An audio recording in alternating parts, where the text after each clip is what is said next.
Hello indie game fan, this edition of Surprise Releases has quite a number of simulation titles, but stick around for some action-focused games as well that are not to be missed, beginning with Stranded, Alien Dawn, Tame and Train update. The latest for this survival colony sim, with to establish an outpost on an alien planet, where most interestingly, you're able to domesticate wild animals including alien-looking ones with this, where the developers are absolutely killing it with this game so far and should become one of the best.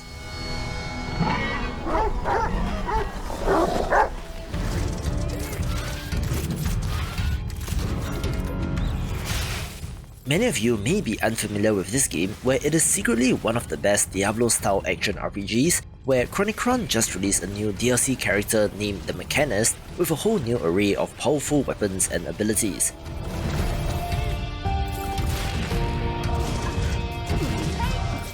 I suppose this would be a parallel to the engineer in Torchlight 2, where this character has machine companions, drones, machinery, turrets and more at their disposal, but also has a penchant for wielding the axe and gun, being a new way to experience this game.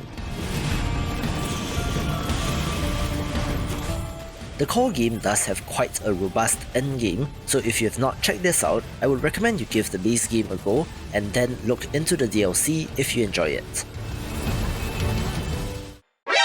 Hey, this video is brought to you by MagnaPlay, where there's a special offer, so do stick around. It is the world's first indie subscription service, which is basically Game Pass but for indie games only, where if you ever wanted to sample a large variety of indie games but budget is a concern, I do think that this service will be of interest to you, where the low monthly fee gives you access to all their current games in the catalogue with no limits. You will be able to download local versions and it's not a streaming service, having a nice mix of both bigger indie hits as well as hidden gems, including the very fast-paced Metroidvania with a focus on precision platforming Super Mumbo Quest and the strategy title Kaiju Wars, where you have to defend your city against these rampaging monsters. The product is currently in beta and the first month is completely free, but switches to $8 a month after that, where for a limited time, they will be giving out one free Steam key each month to their users, where you can choose from 10 roguelites including Hades, Dead Cells, Noita, Inscription, Crypt of the Necrodancer, Enter the Gungeon, Binding of Isaac, Vampire Survivors, FTL and Darkest Dungeon. So sign up and get these via the link in the description below.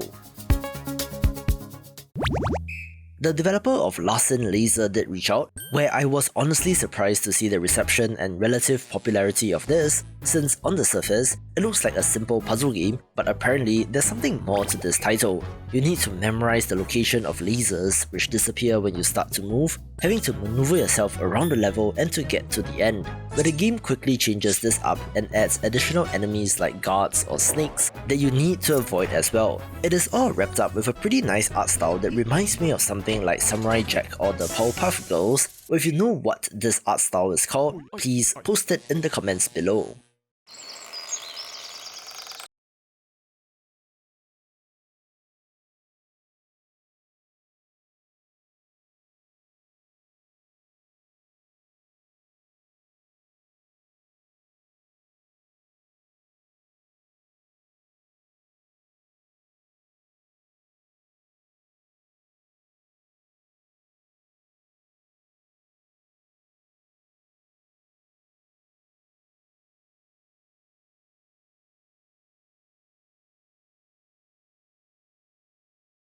It's not perfect and has its flaws, but the sheer audacity to create something like this is why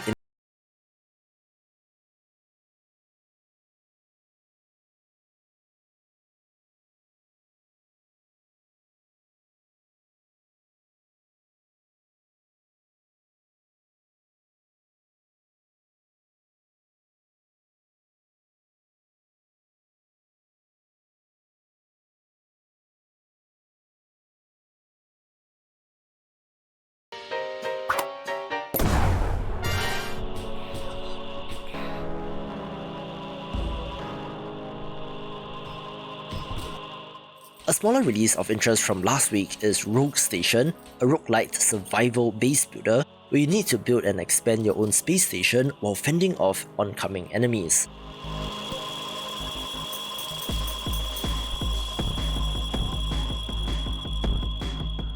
The base has to function and you need to build and expand, where there are even light RPG systems for your crew and they can level up.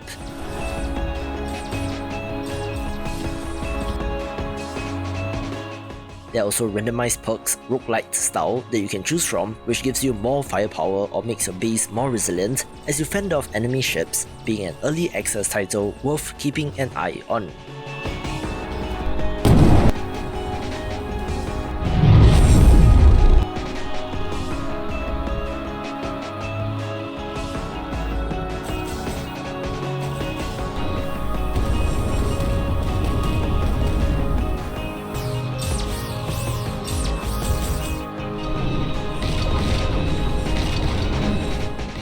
Here we find a most curious creature, moving on two paws, able to traverse great distances, to defy the laws of physics.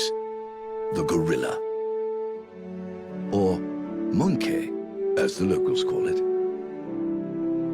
Now we meet a newborn of the species. Wow! Entering the world without the fine regalia of its elders. I really love the almost David Attenborough-inspired trailer for Gorilla Tag, a VR-only title, where, as advertised on the box, has you playing tag as a gorilla, where learning the climbing controls and physics is the main draw and is surprisingly popular from what I can tell, being one of the standouts of the platform. Its movements achieving finesse, even beauty.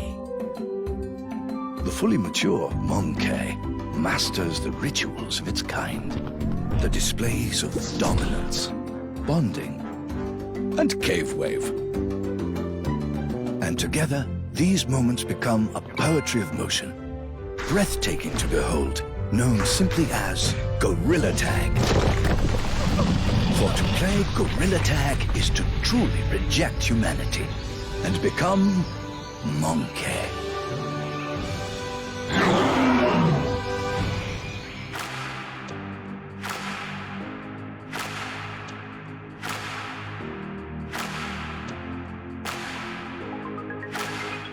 I was quite curious about this title since it released out of early access, but I have not been aware of its existence up to now, where Juno New Origins is a sandbox builder game, if you can call it that, where you can use your imagination to build virtually anything that you want.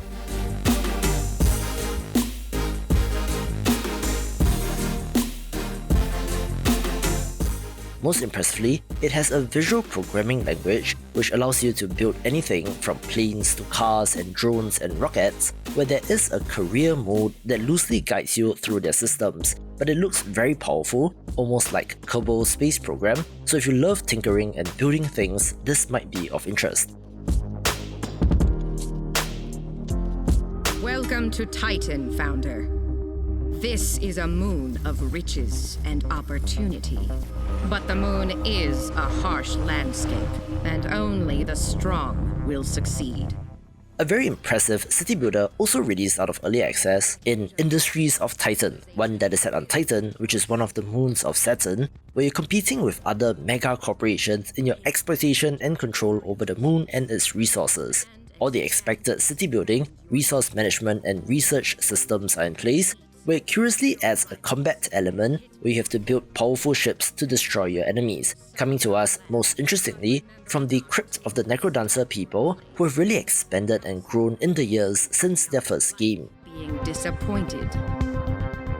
So, what do you think, Founder? Do you have what it takes? Then join us, here, on Titan.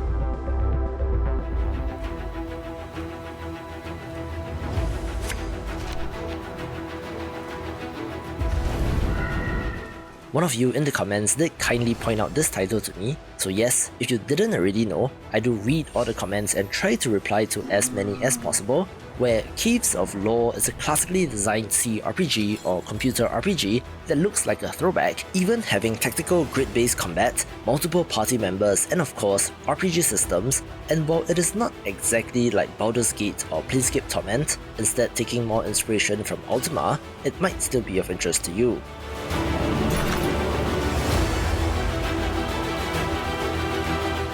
It is set in quite a classic fantasy world with NPCs to help, quests to go on, monsters to kill and so on, all with a great pixel art look as well.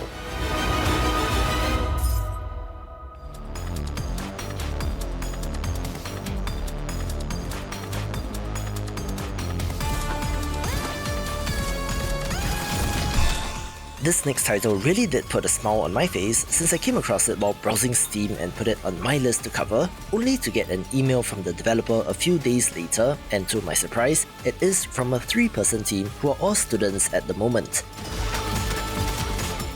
This is a free, short, twin-stick shooter where you dive into hell to kill Satan, having a little bit of Metroidvania influence with the interconnected map, and plenty of bullet hell influence in the combat, which makes bloody hell a no-brainer to check out, and I'm optimistic about the future of indie games due to talent like this, where you can watch this video for more twin-stick shooters.